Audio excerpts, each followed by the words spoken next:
Hello students, आइए सीखें copy constructor का इस्तेमाल 11th सेशन में। iostream.h, conio.h, string.h ये लाइब्रेरी हमें लिखनी है। और string.h लाइब्रेरी तभी लिखनी है जब आपको स्ट्रिंग के बने बनाए फंक्शन इस्तेमाल करने हैं। यहाँ पे हमने स्टूडेंट नाम की क्लास बनाई है और यहाँ पे दो डाटा मेंबर लिए हैं, RNO और नेम। ये data member private data member है। प्राइवेट डाटा मेंबर जो क्लास के हैं उन्हें क्लास के मेंबर फंक्शन द्वारा ही इस्तेमाल किया जा सकता है। प्राइवेट डाटा को क्लास के बीच में ही इस्तेमाल किया जा सकता है, क्लास के बाहर एक्सेस नहीं किया जा सकता। और यहाँ पे हम एक कंस्ट्रक्टर बना रहे हैं। ये कंस्ट्रक्टर एक आर्गुमेंट ले रहा है, st नाम का ये आर्गुमेंट है, और इसके आगे एम्परसेंड लगाना है हमें हमेशा। क्यों? क्योंकि जब भी हम एक ऑब्जेक्ट का डाटा दूसरे ऑब्जेक्ट में कॉपी करना चाहते हैं तो हमें कॉपी कंस्ट्रक्टर की जरूरत पड़ती है। तो कॉपी कंस्ट्रक्टर को इस तरीके से लिखा जाता है। सबसे पहले क्लास का नाम, फिर राउंड ब्रैकेट, फिर क्लास का नाम, फिर एम्परसेंड साइन, फिर एनी ऑब्जेक्ट नेम। और फिर इसकी स्टेटमेंट्स में हमें करली ब्रैकेट में कैसे लिखना है? सबसे पहले डाटा मेंबर का नाम, फिर इक्वल टू, फिर ऑब्जेक्ट का नाम, फिर डॉट डाटा मेंबर का नाम। तो हमारे पास दो डाटा मेंबर हैं, एक RNO डाटा मेंबर है, एक नेम डाटा मेंबर है। तो सबसे पहले हम RNO लिखेंगे, इक्वल टू लिखेंगे, फिर st, फिर डॉट डालेंगे, फिर RNO लिखेंगे। और इसी तरह नेम के साथ नेम फंक्शन स्ट्रिंग कॉपी के साथ लिखा जाएगा, name comma st dot name. तो राउंड ब्रैकेट क्लोज करनी है, सेमीकोलन डालना है। तो इस तरीके से डाटा हमें ऑब्जेक्ट का स्टोर करना है डाटा मेंबर्स में। तो ये हमने कॉपी कंस्ट्रक्टर के लिखने का तरीका सीखा। क्या है copy constructor? Copy constructor use किया जाता है जब हमें एक ऑब्जेक्ट का डाटा दूसरे ऑब्जेक्ट में कॉपी करना है। सो इसके पास भी रिटर्न टाइप नहीं होती, क्योंकि कंस्ट्रक्टर की कोई रिटर्न टाइप नहीं होती। और इसका नाम, कंस्ट्रक्टर का नाम सेम होता है क्लास के नाम ये की तरह। और ये कंस्ट्रक्टर कब चलता है? जब हम एक ऑब्जेक्ट का डाटा दूसरे ऑब्जेक्ट में स्टोर करते हैं, तो ये ऑटोमेटिकली चलता है। तो ये भी पब्लिक स्पेसिफायर के नीचे लिखे जाना चाहिए।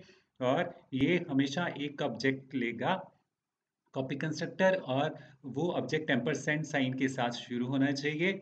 और कॉपी कंस्ट्रक्टर का फंक्शन हमें पता चल चुका है, ये क्या करेगा? ये एक ऑब्जेक्ट का डाटा दूसरे ऑब्जेक्ट में कॉपी करेगा।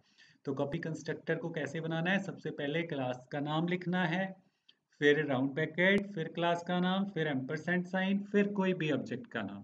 और फिर इसका मेन पर्पस क्या है कि डाटा मेंबर्स में डाटा रखना। कैसे रखना है? पहले डाटा मेंबर लिखेंगे, फिर इक्वल टू साइन डालेंगे, फिर लिए हुए ऑब्जेक्ट का नाम st, फिर डॉट डालेंगे, फिर सेम डाटा मेंबर का नाम लिखेंगे। तो इसी तरह से आपको, अगर आपने एक से ज़्यादा डाटा मेंबर्स लिए हैं तो इसी तरीके से आपको डाटा रखना है। तो ये आप सीख चुके हो कॉपी कंस्ट्रक्टर क्यों इस्तेमाल किया जाता है। और ये हम मेंबर फंक्शन बना रहे हैं न्यू स्टूडेंट एंट्री करवाने के लिए। और यहाँ पे इस तरीके से एंट्री होगी। और फिर हम शो फंक्शन, मेंबर फंक्शन बना रहे हैं जो कि फिल किए हुए रिकॉर्ड्स को शो कराने के लिए इस्तेमाल होगा। और फिर क्लास को एंड करके क्लास क्लोज कर रहे हैं। क्लास हमेशा सेमीकोलन के साथ एंड की जाती है, ये ध्यान में रखना है। और अब हमने जब भी क्लास क्या डाटा और क्लास के मेंबर फंक्शन इस्तेमाल करने हैं तो हम विदाउट ऑब्जेक्ट इस्तेमाल नहीं कर सकते, हमें ऑब्जेक्ट डिक्लेयर करने होंगे। तो हमें ऑब्जेक्ट डिक्लेयर करने के लिए सबसे पहले क्लास का नाम लिखना है, फिर ऑब्जेक्ट का नाम लिखना है। और इस तरह से हमने दो ऑब्जेक्ट्स ले लिए हैं। तो पहले ऑब्जेक्ट की हमने एंट्री कराई है s1 dot new student entry. तो एंट्री कराने से new one student entry statement क्या करेगी? S1 के लिए एंट्री करवाएगी। और फिर कंपाइलर जब S2 equal to S1 statement को रीड करेगा तो कंपाइलर क्या करेगा? S1 में रखे हुए डाटा को कॉपी करेगा S2 में। तो इसके लिए वो कॉपी कंस्ट्रक्टर चलाएगा। जब भी compiler S2 equal to S1 statement को रीड करेगा तो कंपाइलर कॉपी कंस्ट्रक्टर के पास जाएगा और S1 के डाटा को S2 में कॉपी कर दिया जाएगा। और इस तरह से S1 डॉट शो और S2 डॉट शो फंक्शन क्या स्टेटमेंट्स क्या करेंगी? ये डाटा शो कर देंगी S1 का।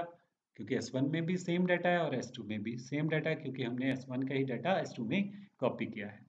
तो आज के सेशन में कॉपी कंस्ट्रक्टर के साथ यहीं पे स्टॉप करते हुए मिलते हैं नेक्स्ट सेशन में नेक्स्ट टॉपिक के साथ। Till then have a nice time, thank you.